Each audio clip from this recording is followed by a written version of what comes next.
Hi, welcome back to my channel. I did a little, this is part 3 of shadow work.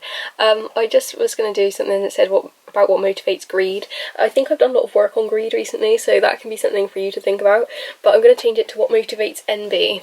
For me, that's something about being perceived as more attractive, and someone being perceived as being more attractive than me might spur off envy within me, and having gratitude of what you've got and realising that other people are going to be envious of you for certain things, and being uncomfortable with the fact that you are envious of certain things that they have, and being uncomfortable with the fact that someone else is envious of you is okay, and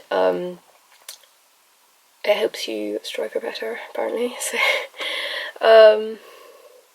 and just on that same vein, you can think about what you don't like about yourself.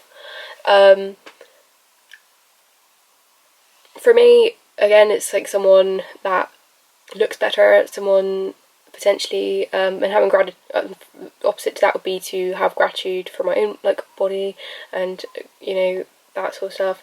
But I noticed that can track back to being highly focused upon that as a child. So through various influences, so to be able to forgive myself and move beyond that has been helpful. So also, you can relate jealousy, as I said, you can relate it back to where it could have created a scarcity mindset for you if you were jealous like that. See, there we go. Because even from a logical perspective and a biblical standpoint, at the end of the day, it says in the Bible that you reap what you sow. If you're spending your time being jealous of someone else, you will develop a scarcity mindset around something because you're not putting that energy on yourself, you're putting it on someone else. You're basically wasting that, mindset that you could create abundance for yourself in wasting it upon someone else, in a negative way. So, but there we go, we all have cycles at the end of the day. You can't be always have this philosophical mindset of what life happens at the end of the day, that's supposed to. So,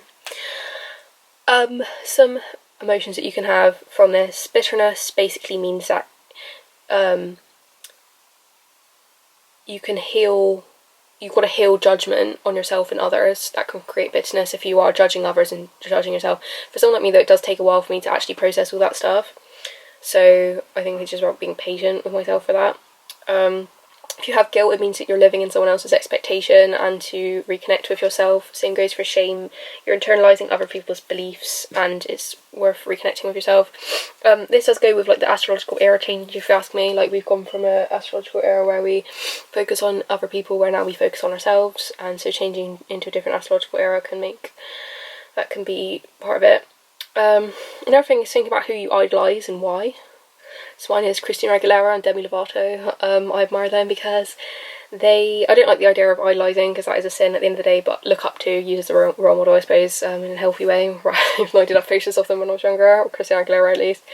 I think they're special, I think they influence others, but thinking about it now, it could also have been that they had European heritage, where I think a lot of my friends when I was younger did not have European heritage.